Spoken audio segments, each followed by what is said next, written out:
Hi, my name is Natalie Nordell, and welcome to my American Minority Ethnic Studies final project.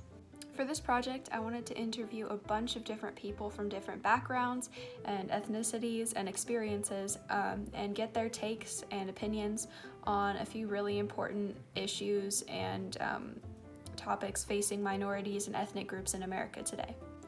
So in order to do this, I went to Green River and I went to the Student Union and a few other buildings, and I just went up to people with my clipboard and started asking them questions, and I got some really great in-depth responses that I wasn't really expecting, so it was a really rewarding project to do. So without further ado, let's get into some of those questions.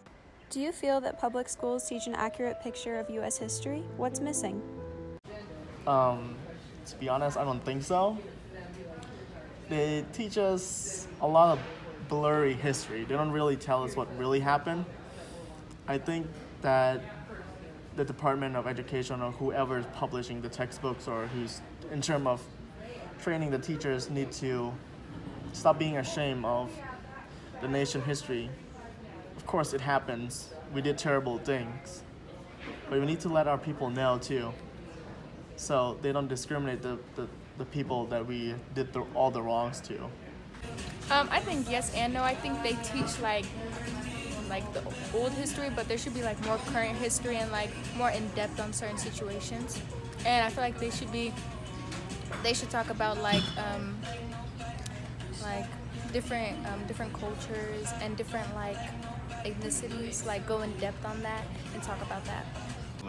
They taught us a really good picture of U.S. history, starting off from all the way back to early medieval times, even all the way past the 18th, 19th, and just touching a little bit based on the 20th and 21st century. The only thing I wish that they might have done differently is maybe just kept up a bit more with the overall culture today in the States and just what's going on in the modern picture of everyday life.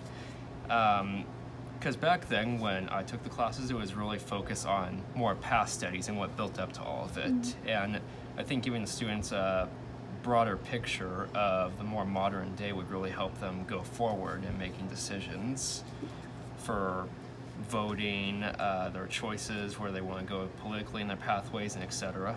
History is always subjective. Everybody tells it from their opinion. So I would say it's fine as it is.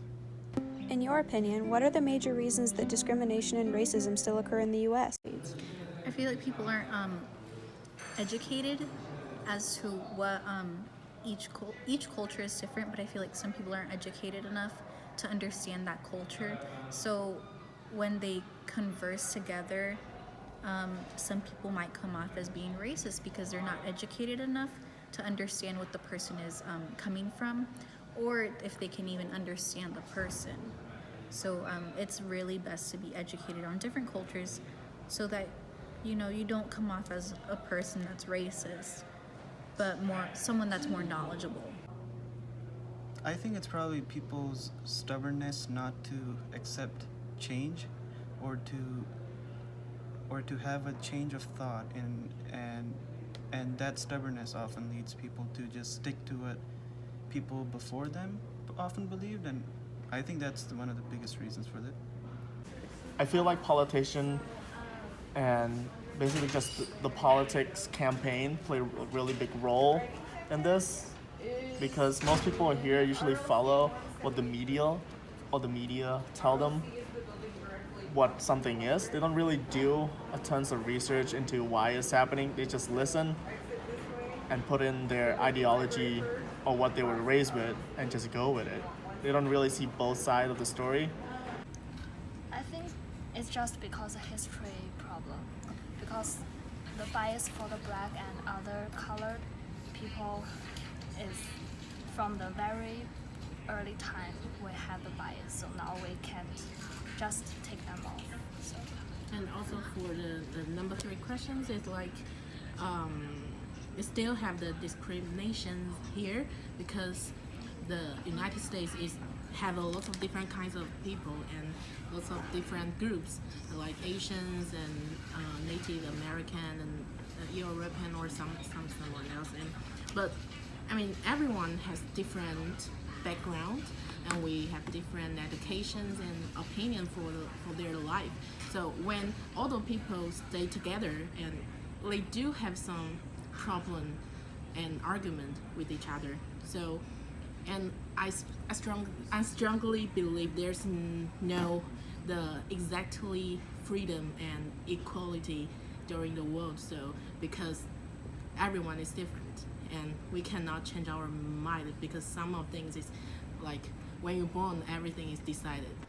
Do you believe that racial and ethnic background should be considered in job and school applications? I think the racial and ethnic background should not be considered in college and employment application because like everyone should be equal. Like only about education and work, everyone needs to have the equal opportunity to have the same job and something. So that's why I think the company and the school should not like include the racial and ethnic background. And also I feel like if you put a racial and ethnic background, sometimes it's maybe like they will consider the other ethnic group more than maybe Asian, more than black people or something. I don't think it should matter in terms of college or employment application because you're trying to do a job based on your skills, not based on what you look like. If you want a job based on what you look like, you might as well be a model. And why do you need all those skills and go to school anyway? It should not be considered because obviously it's the skills that, for work purposes, it's skills that you offer for the company. But for colleges, I think it's based on like what your test scores are, and if they're good, then that's great. But I mean, I don't think it should be based on racial and ethnic backgrounds. Okay, no, it shouldn't, because like why should that be an issue if it's what the person offers? I don't think so. I guess if it's just for demographics, then sure. But if it's for finding, like, if it's for seeing, like, if you don't want to hire people from certain demographics, then yeah, definitely not. Do you believe that the United States is moving in the right direction in its treatment of ethnic minorities? For me, it's between yes and no. I feel like it depends on who's in charge of the government and who's putting out the policy. And I feel like we are somewhat trying to help all of our minorities, but at the same time, we're kind of putting them down still. Not exactly right, but it's better than most country I know about this.